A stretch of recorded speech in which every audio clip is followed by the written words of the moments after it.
Hello, everybody, and welcome to another edition of Magic Mics, proudly sponsored by our Patreon supporters and CoolStuffInc.com. You can find cool stuff in stock every day, and our co-sponsor CardHoarder.com, offering the best inventory prices and delivery of cards for Magic Online. I'm Evan Irwin, and we get started this week by saying hello to my two co-hosts, Aaron Campbell. Hello. Ruben Bressler. What's going on? How you doing? Not a lot. I'm not gonna lie. It's It's been a very quiet week. It's a little quiet on the front. Not every week is going to have infinite drama, infinite announcements, things to be really upset about. And I kept waiting for something to drop. I was like, come on. I was like, can I get a doping scandal? Can I get a racial slur somebody didn't mean? Like, come on, just give us some present that we can talk about. I, for one, am thankful for small miracles, like banishing the banishing stroke as opposed to terminus. I'm thankful that there wasn't bad magic news. There wasn't bad because magic news. everything else is so good. That's true. We can promise you, if you're exhausted from all of the political coverage, we can promise you a nice little escape from that. And you don't have to exile any cards to get that escape. Hey, and shout out to R&D member Ethan Fleischer in the chat. Ethan Fleischer, I love him. And Nat Moses here. He worked at Wizards for a brief period too. Yeah, Ethan is definitely good people. Good to see you, buddy. Thanks for hanging out. He's so tall. Well, look, we're also going to get started with our Trumpet Blast, which you'll get one if you support us, our highest level on Patreon, which we have one this week. Hey. Adrian says, many thanks to WotC for yet again bypassing stores and giving us another secret lair. I'm sure I join many Magic players in my appreciation for your continuing efforts to hit your quarterly targets by selling directly to us, the players. The fact that our local game stores are slowly going out of business is simply a coincidence. Nothing to see here. Well, Ethan, it was great seeing you. Hanging out, bobbing of us while we came here for. But this is exactly how I feel when someone from Wizards follows me on Twitter, where I'll get the follow notification after I posted a 37 tweet thread on boobs, and I'm like, I am so sorry. You deserve so much better than me. And Ethan was gone forever. Yeah, but yeah, there's. The trumpet blast. You never know. You send out a trumpet blast. You never know who's going to be listening. Yeah, it's true. And look, they support us at the highest level. They got what they pay for, and their feelings have been communicated. That said, we also have a giveaway, a $50 gift certificate to CoolStuffInc.com. Type !raffle in the chat. Subscribe first and get 2 chances. You too can win a $50 gift certificate to CoolStuffInc.com. Make it happen. Whew, let's talk this week. First pick, Secret Lair Thalia. Would you stop? Could we stop? The money lever is getting a little squeaky, you gotta give it some time to not, get completely, because they just keep pulling the money lever of this secret lair. Now they're selling. Let's just talk about what this is first. There is a new secret lair drop and a historic anthology on MTG Arena, which kind of got stuck together, which is fine. So there's going to be Thalia Garden of Thraben. This is 4 separate artworks. Let me put this on the screen so you guys can see it, because it is certainly interesting. Am I the only one that thinks the one on the far right looks like Britney Spears? Is that the one that's super close up and it's like a face up? Yeah. Shot? Maybe it seems that's fine. the Johannes Voss one. Yeah, I'm getting a Britney vibe from that one. Very nice. So bringing it up here on the screen for you. I like the Britney vibe going on there. This is Thalia Garden of Thraben, not the most expensive card. This card, they're charging $30 for this set of 4 with 4 different artworks. And it's interesting because the regular foils, I think, are worth like $7-8 or something like that. So that makes this, pretty much in line with the current paper prices. But these have unique art, and they're only sold for 1 day. And that's a thing that is going to cause these to either spike in value or not. There was a separate, to talk about that for a second, there was a separate article this week on MTG Goldfish talking about, are secret lairs worth it? And they go through all the different secret lairs. And I told you on this show, I tried to tell you, I said, the foil snow-covered basics, the Eldraine Wonderland, because no one gives a crap about it, is going to be worth a lot of money because no one gives a crap about it. And it is #1 with a bullet.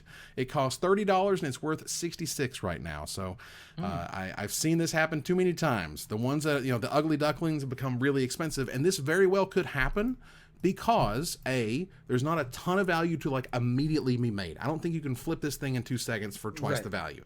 But because it's like weird and they've been doing so many so fast that people may just be sort of cashed out, and so they can't really afford this one, or they don't want the whole playset thing because they already have their Thalias, or they're not trying to make enough money because it's not a good enough investment vehicle. Like that could make this a good purchase at that point.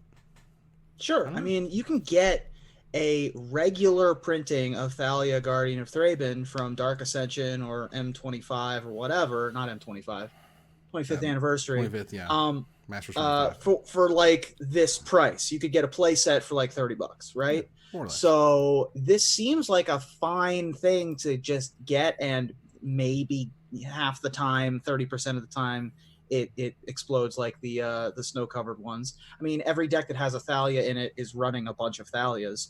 So it's not and there's 4 different arts. Maybe people out there want to collect the different arts. Who knows? I don't know. I'm not a scientist. But yeah, this one's a weird one. It's the first one I've gone, it made me go, like, why did we do this one specifically? And why so soon? And is that lever getting a little bit weird? Well, it sounds like they want to introduce her to historic, which is fine, but like you still look at like your angle, I guess. Yeah, it doesn't seem like enough of a reason to give her a secret lair. And I mean, she's a fine character. She's certainly, seen some story time in, the original Innistrad story and the new one. But it just didn't seem to really warrant this. I would have really preferred a secret lair like the Hell Vault opening. Like with Thalia, a copy of the Hell Vault, Avacyn, 8-mana Avacyn, and Micaeus the Unhallowed, or something, right? Like, or what was the Temple of whatever? I mean, if you could really go old school, I mean, Nahiri was technically in the Hell Vault too. That's how she lost her mind. She'd been locked in there with everybody else, and then. I mean, obviously, you're not putting Gristlebrand in there, and you're not putting Liliana of the Veil in there because money. But so as addition to being sort of into historic, on the screen right now are a list of the cards being added to historic as well. This includes Ancestral Mask, all of the cycling lands. This is Barren Moor and Forgotten Cave and all that. Bajuka Bog, I'm sorry, Aaron. Which is unfortunate. But things like Night of the Reliquary is going to be really interesting. Maelstrom Pulse, Meddling Mage, Pack Rat, I think is huge. And we'll see sort of what happens. And then like silly cards like Waste Not, where you're just like, why? And Terravor. Yeah, good luck. Sigil of the Empty Throne, whoop whoop, Enchantress. I mean, Goblin Rune Blaster is the one I'm most hyped for, obviously. Like that card is... Boy, that card's good. Oh my god. Card's a nice one. I think ultimately the question is like, look, Wizards is getting into the singles game. They're in the singles game. They've made a website for it. They've got the Twitter for it. Like they've got somebody dedicated working on it. Like there has to be. There's no way this stuff just falls from the sky. So if they're going to be more of them, how often should they be doing them? Because I certainly feel like right now is too often. Well, I mean, it's too often, but, I do want to call back to what Mara was saying that, like, not everything is going to be for you. And so if you interpret this as being aimed at you and that every single thing is for you and that you have to refuse it, it is going to feel that way. But, like, I don't play Death and Taxes. So it's very easy for someone like me to be like, okay, on a factual level, yes, there are a lot of secret layers, but I don't feel any sort of pull to this. So I don't feel like slighted by it. I don't feel... It's like, okay, it's not for me. And then if there's another one that comes down the pipe, that is a very mature opinion. Yeah, but some people want to collect every piece of cardboard that says Deckmaster on the back, and you're squeezing those people dry, and some of those people have already started to quit. Who are your biggest single whales? Yeah, I think it's a valid point, but I feel like a lot of what I'm seeing is people who feel like they must. I don't know. It's tricky. Like it is very tricky. It feels like the line right now is that they will not put standard cards into secret layers. Passing that is huge. And again, this also feels like they're going to be leaning into fetch lands later this year because we don't want them in standard. So we can't do that. I just want to know if there's a way to, I mean, we might have already covered this. I apologize if we did, but there's no way we can play with the reserve list in this, is there? Like, probably way. Is. No way. No, you don't think so? If they're black bordered cards that are legal, they cannot be used. Or they cannot be We could make a gold bordered silver secret lair. I swear to God, if Wizards just printed the vintage cube in gold border, do that. There's your secret lair. There's your secret lair. Charge me $500 for a full blown, like, has unhinged lands, you know, everything in the box. You don't even need lands. Don't even include lands. Include lands, I'm telling you. No, don't include lands. You charge me don't include $500. Lands. Go nuts. Give me a 350 card cube. Sure. And blow it out. For $600. Sure. All gold bordered. Yep. And sell that, and you make $1 million. You'll make a bazillion dollars. Make a bazillion. I was going to say $1 million, but I actually think $1 million is probably low for that product. Wizards has only squeezed up to, what was it, 120 for the set of Theros, or was it? Oh, it was 150 for the originals, right? Yeah. For the first 7, they've only squeezed between the deluxe editions that were $600, right, and that one which was like 150. They've never squeezed higher than that. There's rookie numbers. Gotta get those numbers up. Yes, you do. Why don't we have $1,000 product that you can only get for one day? If you're going to whale it. Like, you know what I mean? Like, go find the point where it stops. You know what I mean? Aaron, there is a number where people just can't go. If you want to whale it. Sorry, keep talking. They're trying. Look, they're in the mode. Okay, they're doing all the stuff that Wizards said they weren't going to do back in the day. Now they're doing it because they got to make money, and they're making money for Hasbro. Their investors are asking questions about Magic Arena, and those are people who would never know what a Magic Arena is if they didn't say, well, it's making you a whole bunch of money. So if they're doing that, and they're doing the secret layers, and they're doing the different sleeves on the back for Arena, again, and they're already doing these deluxe editions, keep going. You know, $1,000 product, $1,500 product. I don't know. What's the ceiling? What is the ceiling for a Magic card? I don't know, man. I don't know anymore. I think they're looking for it. That's all I'm saying. They're trying to find what is too much because it clearly is not enough yet. They haven't found it yet. Yeah. Like we'll get some, diminishing returns, but it might take a while. I mean, clearly, they're just loving it now. Like we're talking right. This money lever is like things they've never even seen before, and high fives and people getting bonuses and stuff because of what a brilliant idea it was to sell singles. But whatever. Okay. Let's move on here to gather the townsfolk. We have an announcement of an announcement, which I appreciate. I want to be clear. I am not upset in any way about this because it literally drives this segment of the show. We would not have this particular conversation if they just sprung a B&R announcement on us. And they've also learned to kind of laugh at themselves too. I think there's a job opening at Wizards, and when Blake posted the tweet, he was like, "Do you like announcements of announcements and come give announcements?" And then other Wizards employees were like, "I love the announcement of the announcement," and they kind of fed into it. I thought that was cute.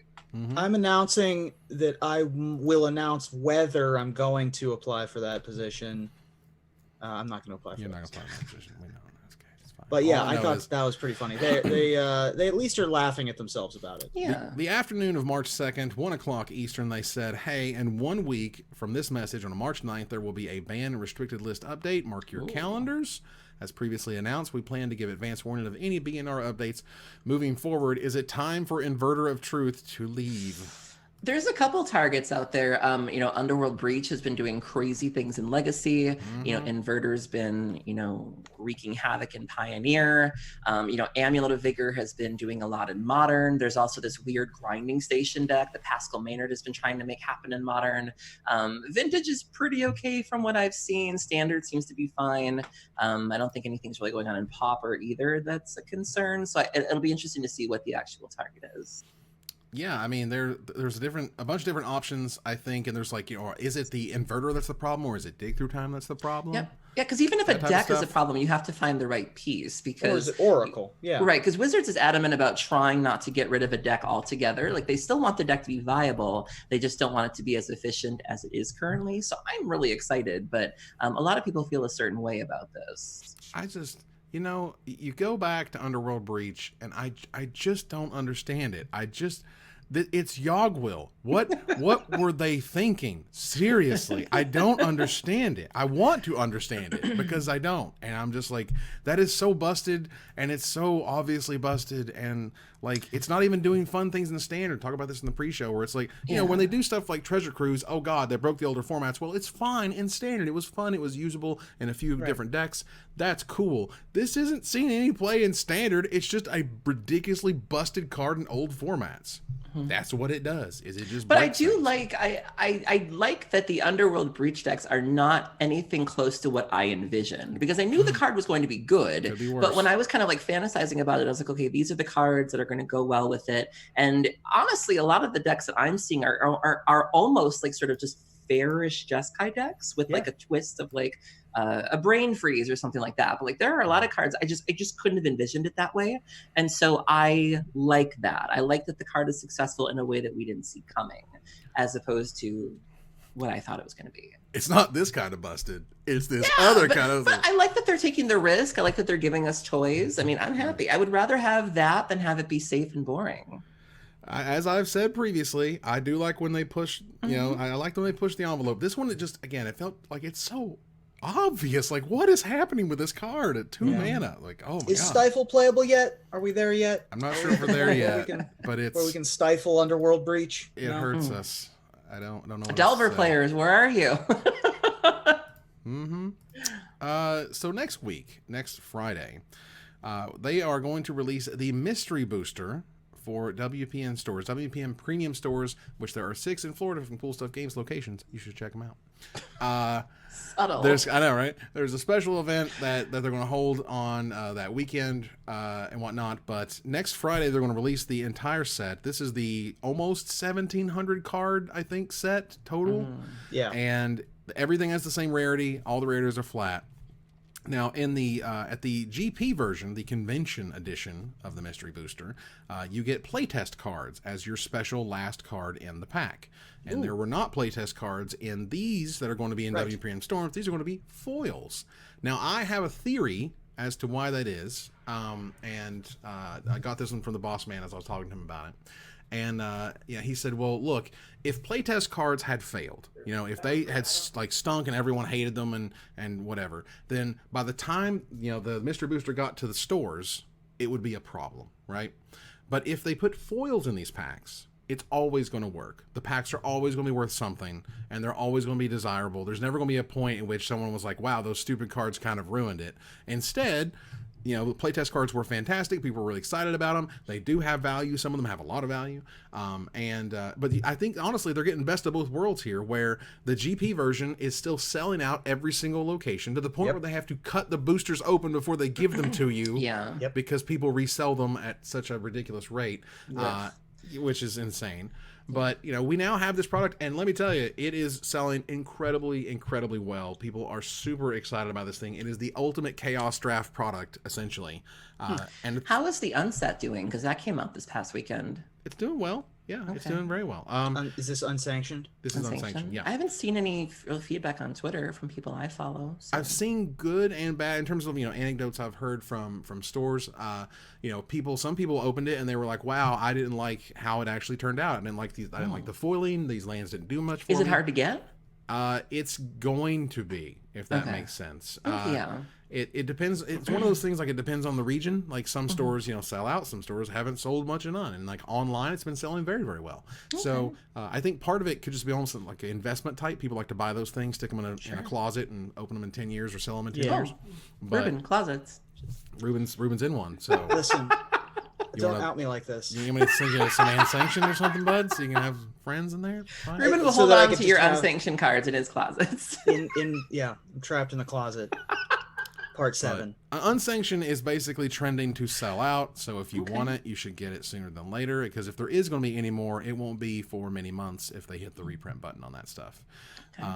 But again, it seems really sweet. But the Mystery Booster product is awesome. You would find it at your local store, and it's a really odd product, essentially, in that everything is the same rarity.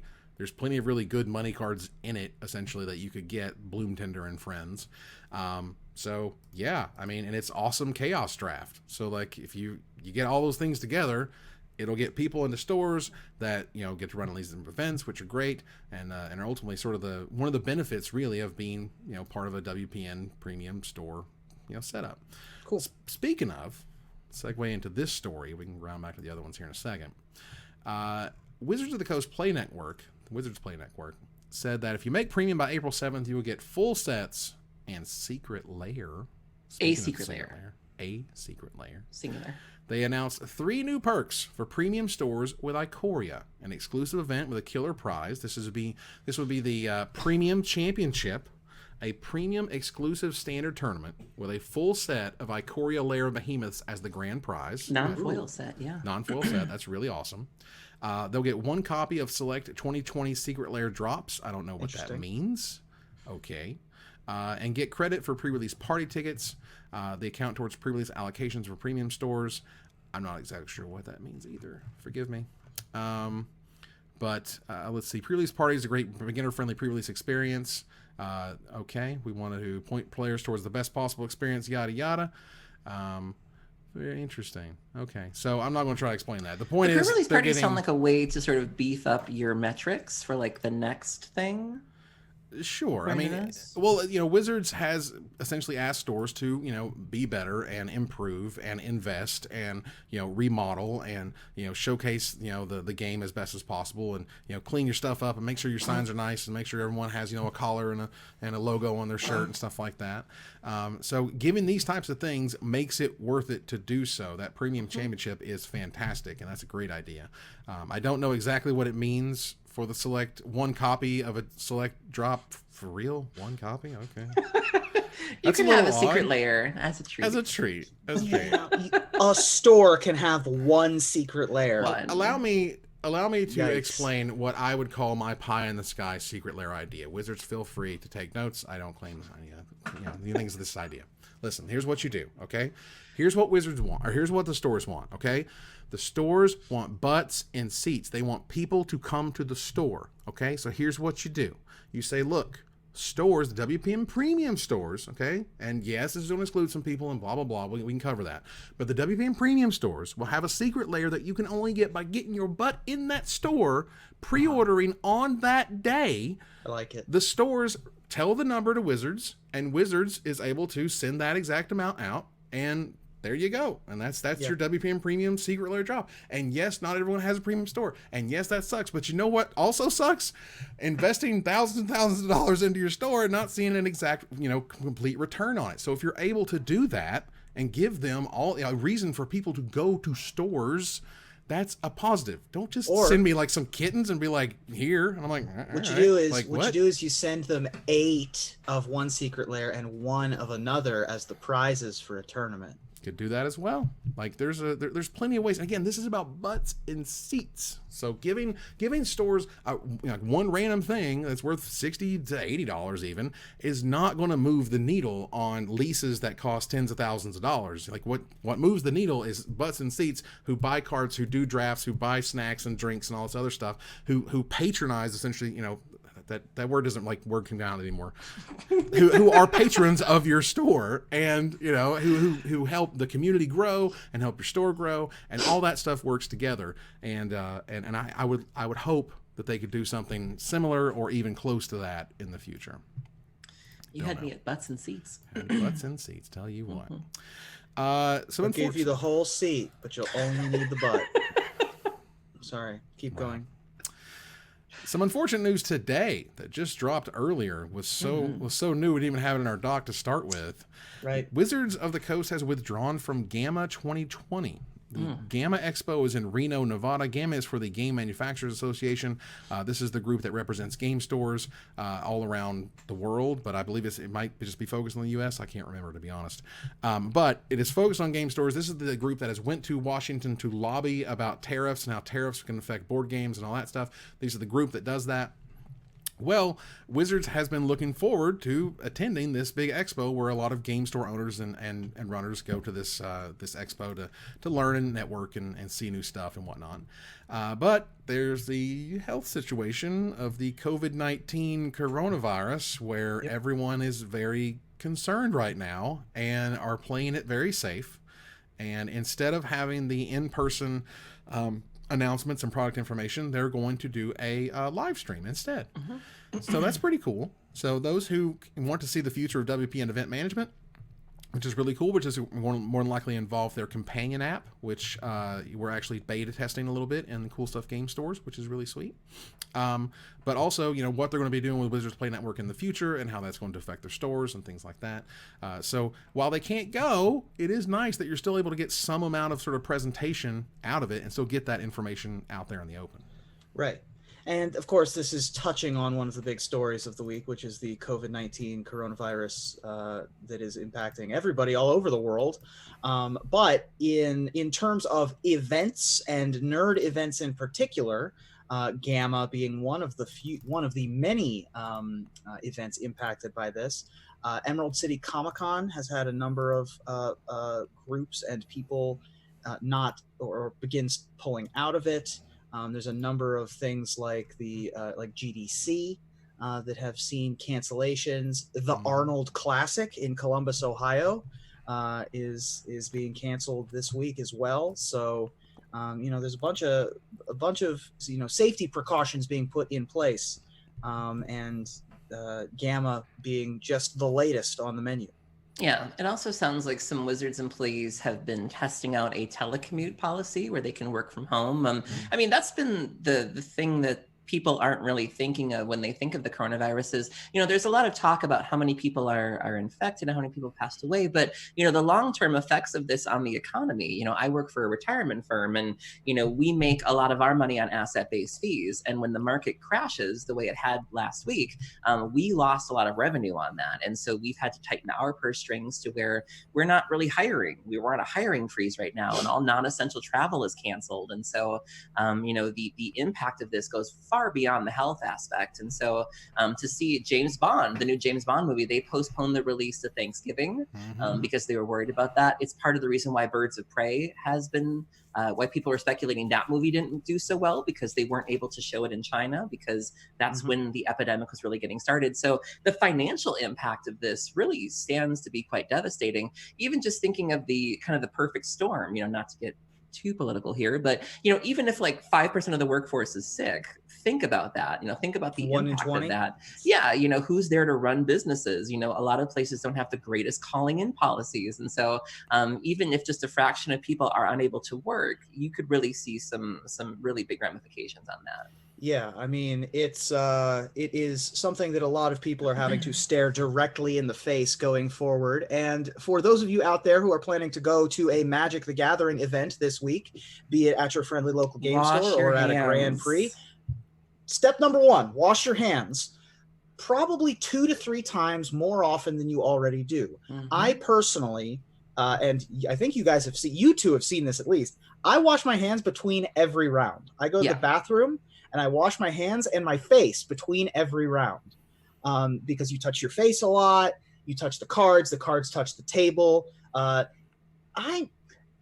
I don't think you should be shaking people's hands. No, good fist bumps are good. I'm almost at the elbows. I'll be honest. Like I'm almost to elbow territory of like y'all are freaking me out. We could tap shoes under the table. Again, it's sort of that perfect storm. It's behavior that we always used to joke about as being kind of gross, but in current events, it's actually quite scary that we're putting all these people in a room, or even Gen Con. How many times have you gone to Gen Con and joked about getting con crud, or you go to PAX and we all sort of prepare for it, where it's like, oh, I'm going to get some sniffles afterwards. It's fine. But I know, Evan, you mentioned that your partner was at PAX and you were like, I do not feel good about her going there because, a bunch of nerds in a room, and the normal con crud that you get that you can sort of laugh off in a couple of days could be much more serious. Right. And then plus, like, it's benign for a while, for a lot longer than your average flu or whatever. By the way, I am ruining the monetization on this video, just completely destroying it. There's no way. It's fine. It happens. It's okay. We said the bad words. But either way, whatever. It's just one of the things that's going to be more of a reality. And I think the economy is just going to get worse. And that, yes, we can put our head in the sand for a while, but nothing's going to happen quickly. Nothing's going to turn out overnight. This is going to probably get worse before it gets better. And the damage. But the way that you protect yourself is the way that you protect yourself from every flu. I'm type 1 diabetic. I'm part of the high risk club. So I wash my hands a lot anyway. Wash your hands up to past the wrist. 20 seconds. 20 seconds, sing happy birthday, do the soliloquy from Dune, do what you got to do. Somebody on Twitter said you should wash your hands as if you have to wash the blood of like the man or the lord off of it. What was it? It was like, wash the blood off your hands, or wash your hands like you're washing the blood off after murdering. Yes. And the blood isn't coming off or something like, whatever. I know what you're talking about. But y'all follow some fun wash people your on face Twitter. too, because you touch your face a lot. It's Yes. just flu season, y'all. Just like have a good flu season, except for that this one's like a slightly different. This one's pretty rough, so be careful out there. Speaking of bad news, we have some bad news to report. Jason Rainville's mother, unfortunately, passed away unexpectedly last night. And he was very, very close to her and is devastated. And, of course, we send all of our love and condolences to Jason Rainville and his family. Yeah. Posted a really lovely thread about his mom. Her name was Valerie Rainville. She was the inspiration for Admiral Beckett Brass, which he had talked about shortly after the card came out. But at the time, he didn't go too deep into who she was. And, you know, really wrote a really nice thread, complete with pictures and just kind of detailing how she supported him when he was coming up as an artist, that she herself was very creative, that she, you know, propped him up when he was going through some things. You know, towards the end, her self-esteem had really crashed and it was very difficult for him to watch. And just a very moving thread. You know, you do feel like you got to know this woman even a little bit. And even in the pictures, you know, you do feel this sort of warmth just looking at her. Like she seems like somebody you'd want to know. And seeing all of the people reply to this with their own feelings of their moms, it's just a really heartwarming thing. Yeah. So one of those, you know, hug the people you love, call the people that you love, and let them know that you're thinking about them, because you never know what's going to happen. And we hope you know, Jason's family is able to heal sooner than later. All right, so moving on here to more bad news, because why not? That's what part of the show is, I guess. MageMarket.com has decided to immediately pause their efforts in North America and focus on their European operations. You may remember Mage Market from such tales as last week, where I gotta be honest, I'm still not 100% sure as to what they do. Am I alone? Like, it's a little weird. A little murky? I believe it feels like they're mainly middlemen. They're very TCG player in that regard. Okay. And I'll be honest, I don't know. Yeah, thank you. Like you see this talk of like, we got a warehouse, we have an app, and it's like, what does that mean? What does it mean? I don't know. Like we read our sponsors at the beginning of the show, and it's like Cool Stuff Inc., where you can get cool stuff in stock every day. Cool, we got that one. Cardorder.com, the best prices for inventory and delivery of cards of Magic Online. Awesome. MageMarket.com. We are MageMarket.com. I'm just glad it's not me, because every time I see something, I'm just like, what do you do exactly? And nobody can seem to tell me either. When I ask people, they're like, oh, it's simple. It sounds like it's like TCG Player. It's like a list your stuff. People can buy it. They'll get a little cut of it, and they're middlemen, I think, and that's fine. Good for them. Okay. TCG Player is very similar. You list your stuff and you sell it, and they'll take like 5 or 10% or whatever it is. But regardless, they said, look, you know that Hulk or Fluffle with the financing of Magic purchases, which went over like a lead balloon in America. Right. I mean, there were a couple things. They said that the Klarna incident was certainly one of them, then they said that they were also having issues responding to customer service requests because Mage Market is staffed entirely out of Europe. And so they wanted to make sure that they were able to give their North American customers the best experience. You know, obviously the Klarna thing happened. And then because of this, they amicably ended their sponsorships with a lot of creators. People like Ali Warfield, Ben Stark, all posted announcements very shortly after each other saying that they were no longer. We joke and kid and make fun of this company that we don't know what it does, but it seems like they're like reasonable people. They seem fine, decent, hardworking people. I'm not saying anything bad about the site. Oh, for sure. Yeah. They handled the thing that could have been a complete and utter disaster really well. They could have pulled like a Bob's dugouts. Right, exactly. And so, you know, it's unfortunate. It is bad news. We don't mean to make light of a difficult situation. Right. It's just, you know, it's what we do here. It's okay. It's we're fine. jerks. We're sorry. We're the worst. We do this every week. It's fine. But I do know that sometimes, you know, you kind of hear a lot of times that, you know, Magic cards are so profitable, they'll just fix any ill. You know what I mean? As long as you can buy and sell a Magic card somewhere along that transaction, the profit margins are so high. You know, you're giving them quarters, they're giving you dollars, and blah, blah, blah, blah. it's not always that clean and simple, and it's not always that cheap, and it's not always that profitable. So yeah, it's sometimes better as a business just to go like, you know what? Why don't we not do this and just go do this thing that makes us money and focus on the money making thing? Yeah. And sometimes that's what you got to do. So good luck, to magemarket.com. I'm not kidding. I would wish you would explain your business better, though. I'm not joking. I have no idea what you're talking about. What do you do? What is happening? Yeah.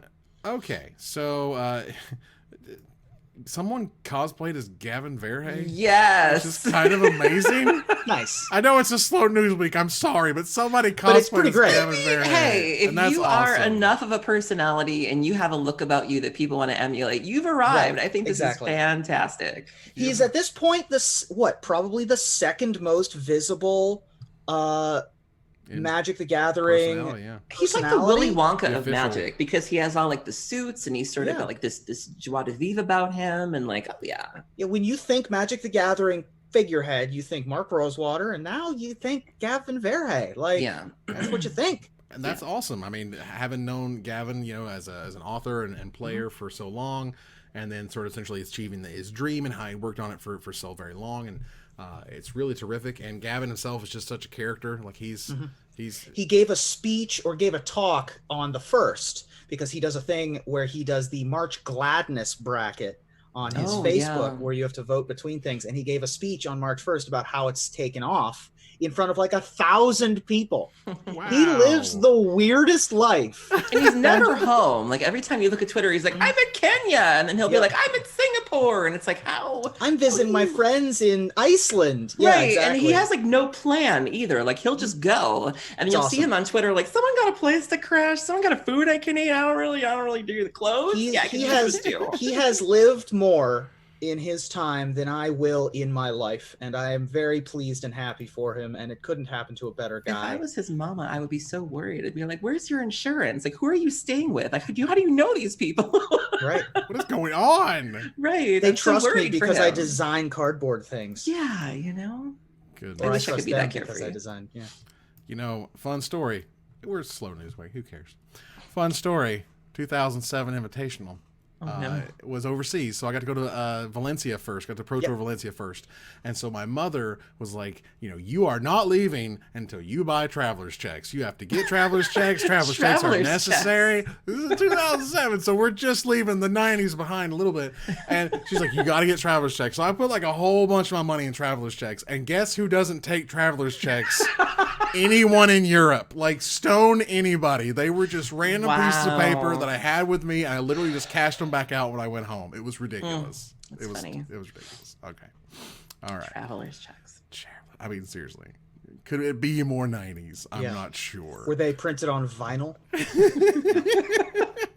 Papyrus. All right. So we've already spoken about the disease that shall not be named.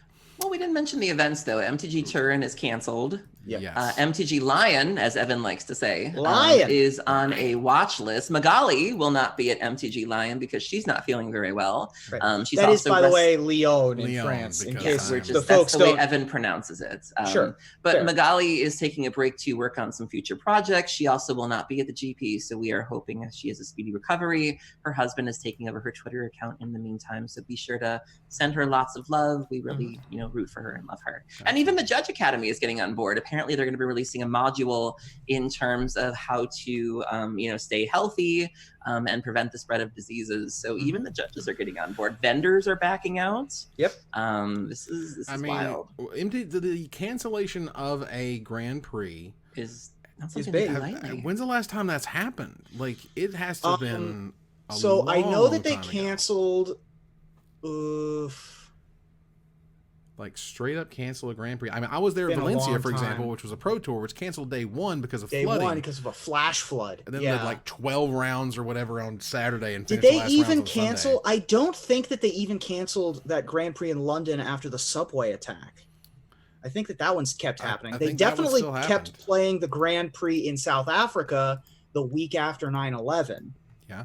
Um, Wow. I mean, yeah, So this is huge, is what I'm trying to explain. And these types of decisions cost tens of thousands of dollars. If that convention center is not going to give them a break or a refund or some way to postpone the event to run it later, you're just going to be out your deposit, which is big dollars. So that's where these economic hits start happening, to where as a company, you are investing these thousands of dollars into this event with the idea that you're going to turn back with a profit, or at least, obviously you don't want to lose money.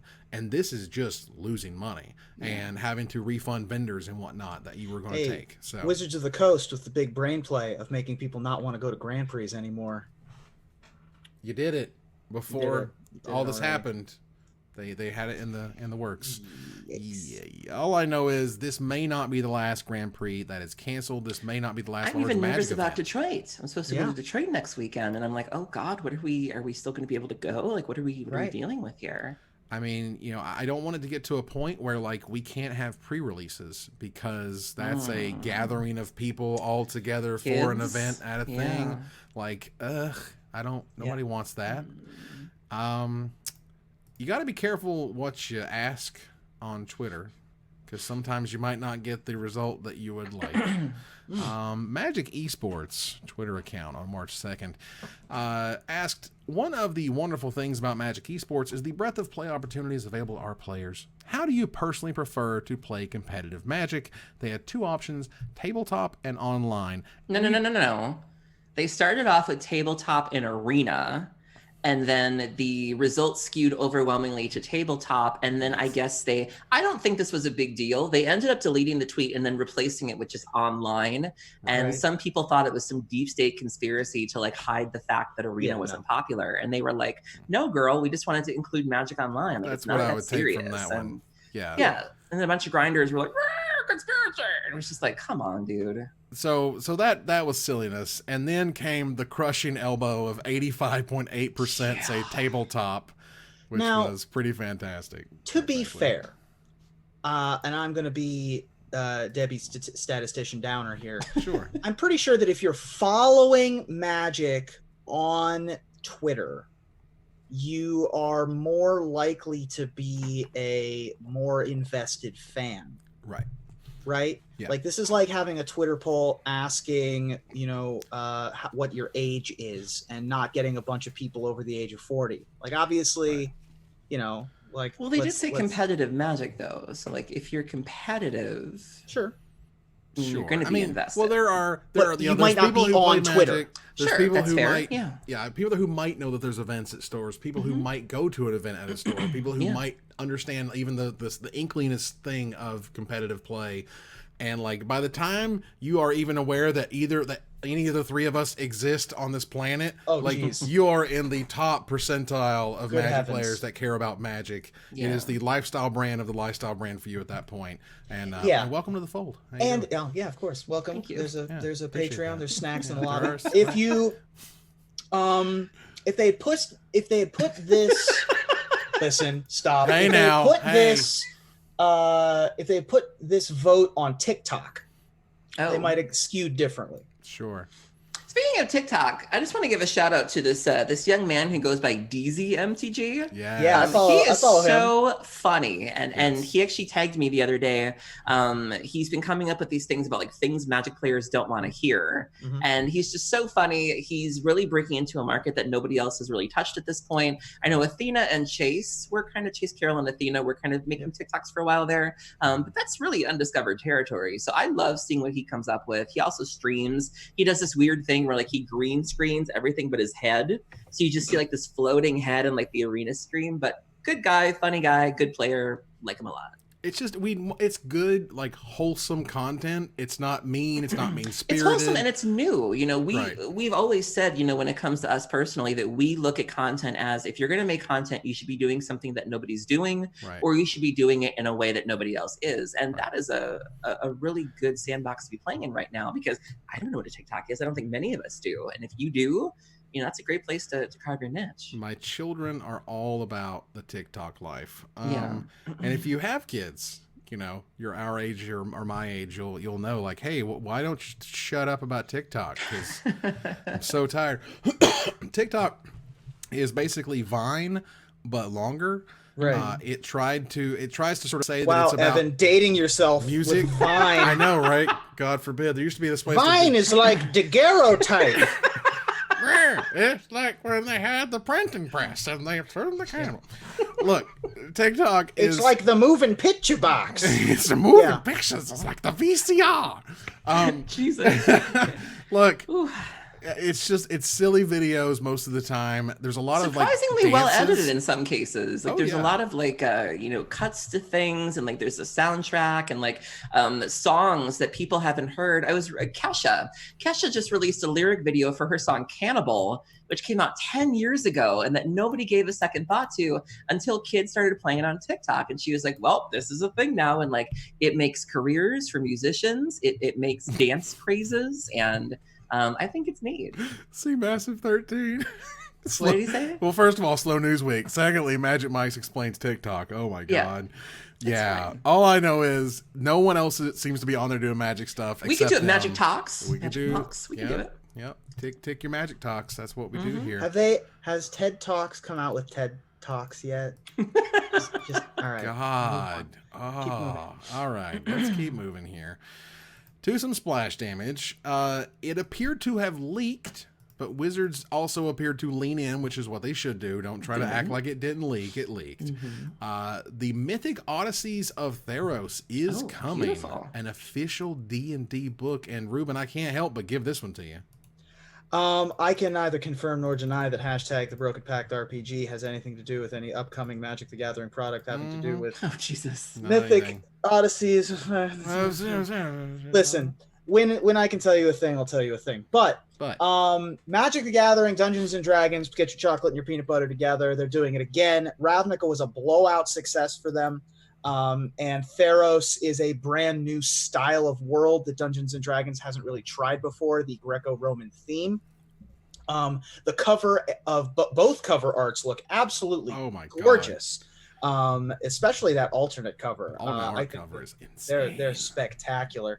This is going to come out June 2nd in wide release at your friendly local game store. Support your friendly local game store. And yeah, I'm really excited for this, and I think that it's going to be another huge success. Speaking of books, our friend Jay Anelli contributed to a magic book. I'm trying to find it right now, but he tweets so damn much. It was in the, I think it was in the doc. Was it not in the doc? No, a lot of our topics weren't in the doc this week, so I'm having to look for it. Ooh, there's some splash damage for you, sir. Shade. I can't find it, but yeah, there's a book that he... It's Magic Legends. Magic Legends, thank you. Because we need more things called Magic Legends. What, seriously? Yeah. Does no one have any control over the naming of things over there?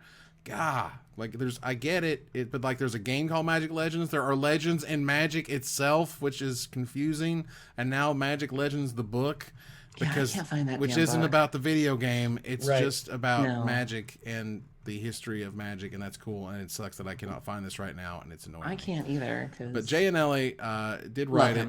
He's great. So yeah, I hope that the Theros D&D book has at least some of that story that people were thirsting for with the Theros story, essentially, like telling some of the history of what's been happening since the last time we were in Theros or somewhere along those lines. So I'm very excited for it.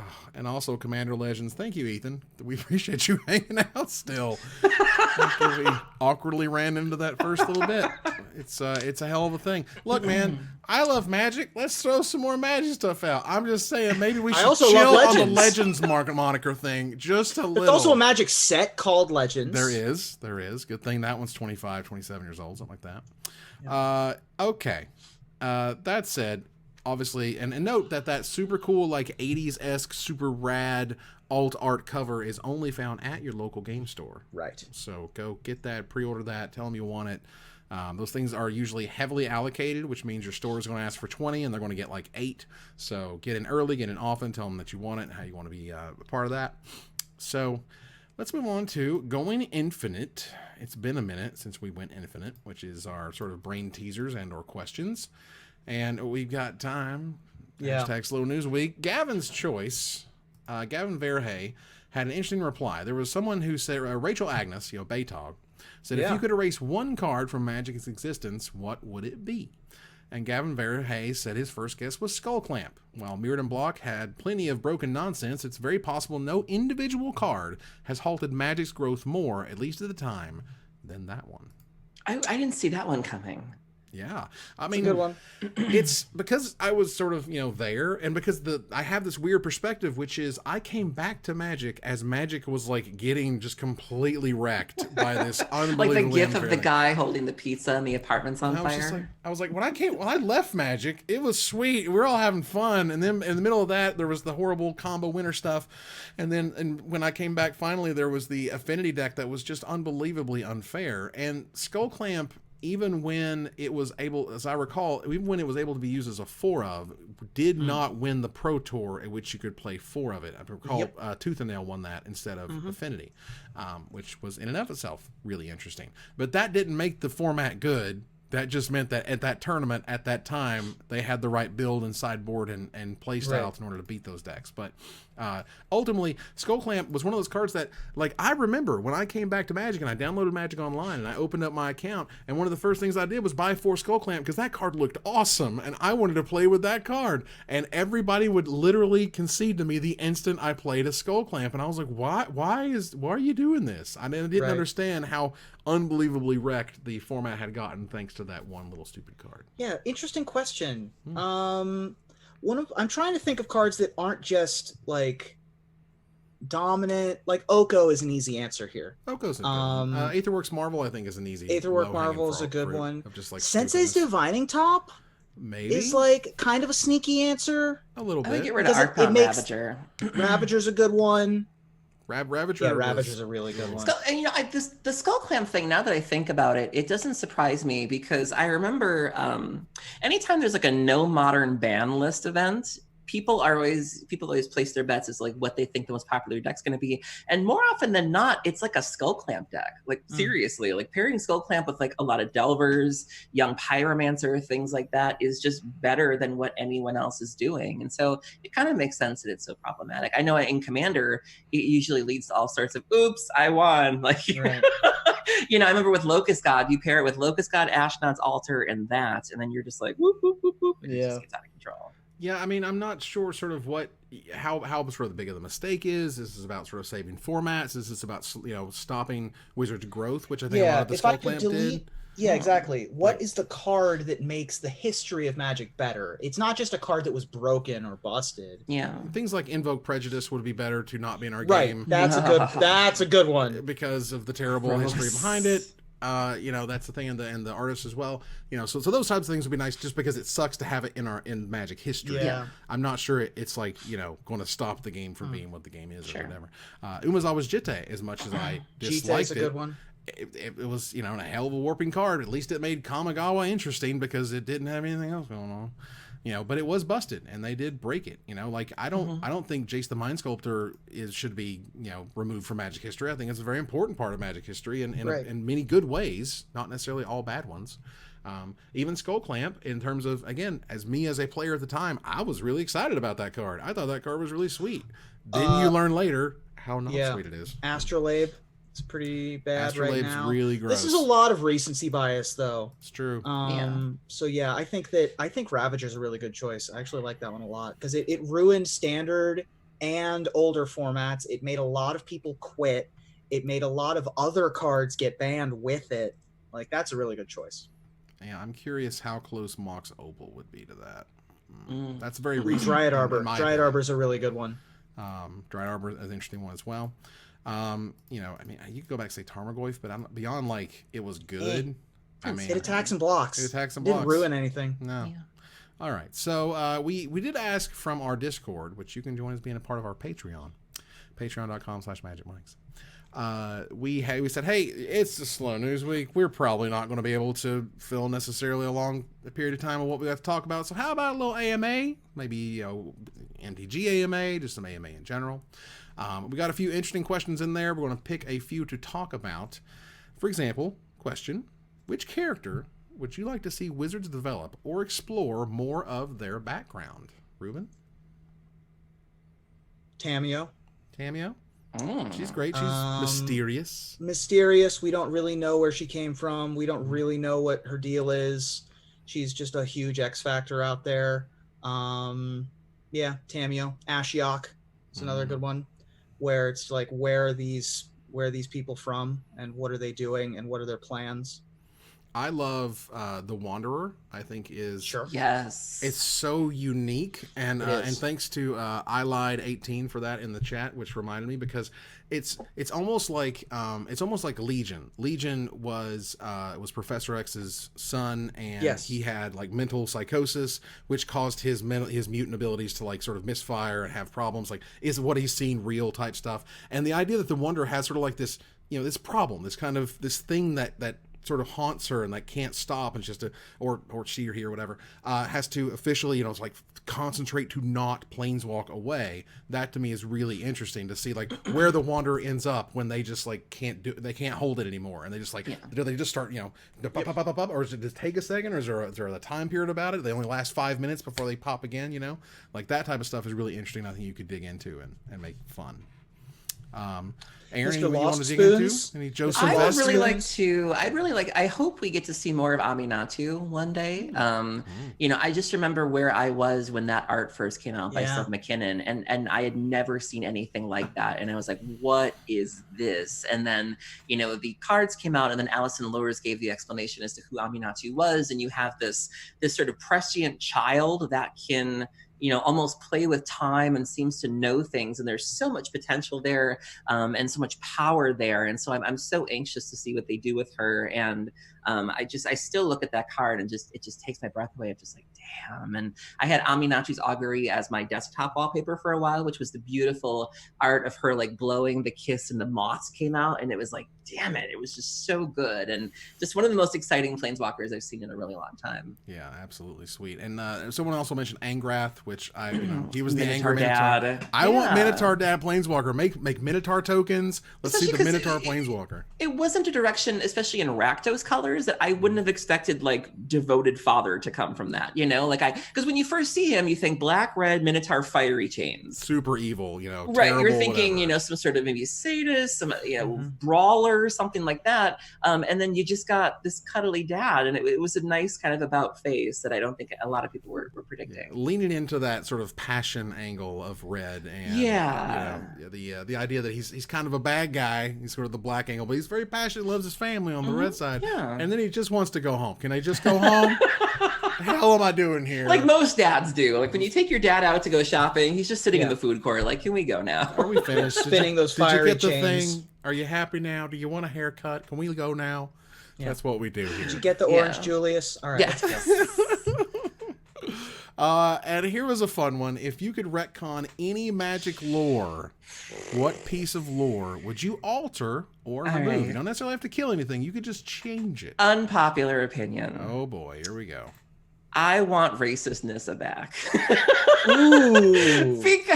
Wow. The So for those who don't know, nice. So for those who don't know, Nissa had some issues in the past. She was a little xenophobic there. She was And I thought that made her interesting. I have no desire to see a Shia Nissa. And I mean, the Chandra thing, they did her dirty. I'm going to give her that. But I just have never been able to give a rip about Nissa. And I think there was a lot of room for tension and complexity. And there are so many things you could have done with that storyline. You could have put a little bit of stank on her.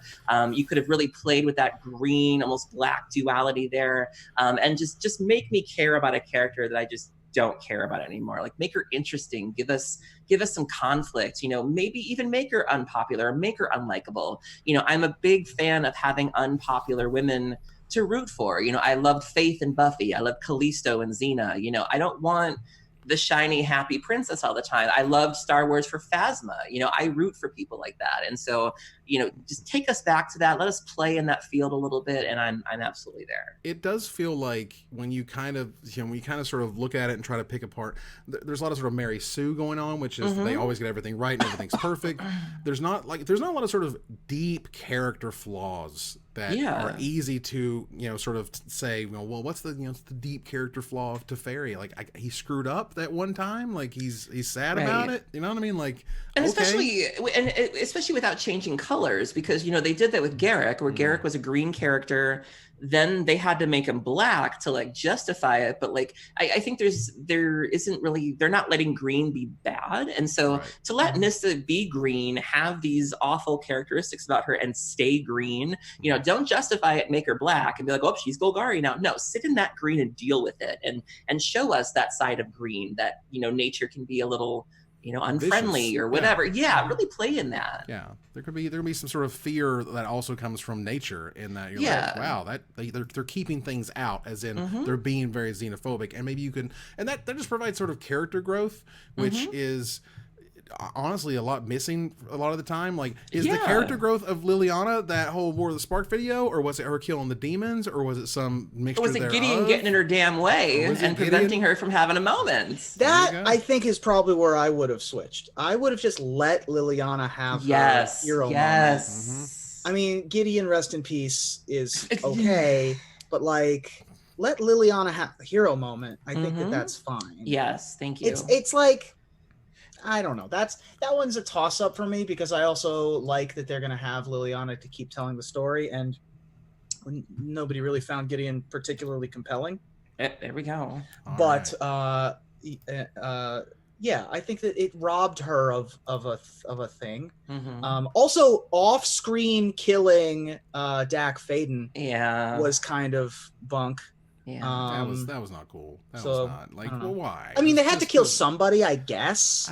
But like, you got 36 planeswalkers, and you can't like make it a moment, and you can't kill like a central like you know. I don't know. I think the idea of Liliana being so unbelievably selfish, that was like her thing. Was she was selfish, and she wanted the power, and she wanted it all. That was why she sold out, you know, for everything to get this chain veil thing. And then at the very end, the last thing she does is so incredibly selfless.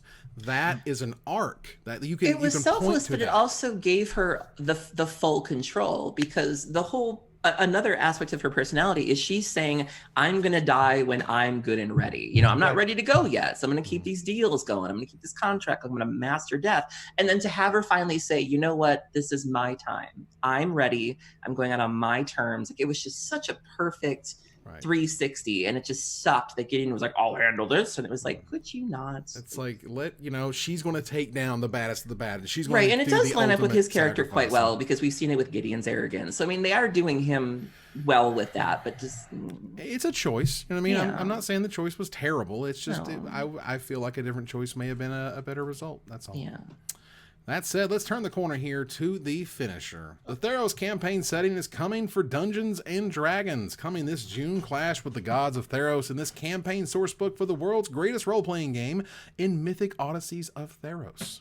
Now, we're Theros fans, we're D&D fans, and most importantly, we're fans of crossover IP.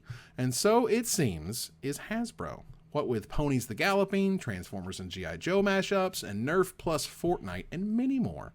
So tell me, what's the next hit crossover to appease Hasbro's stockholders, Ruben?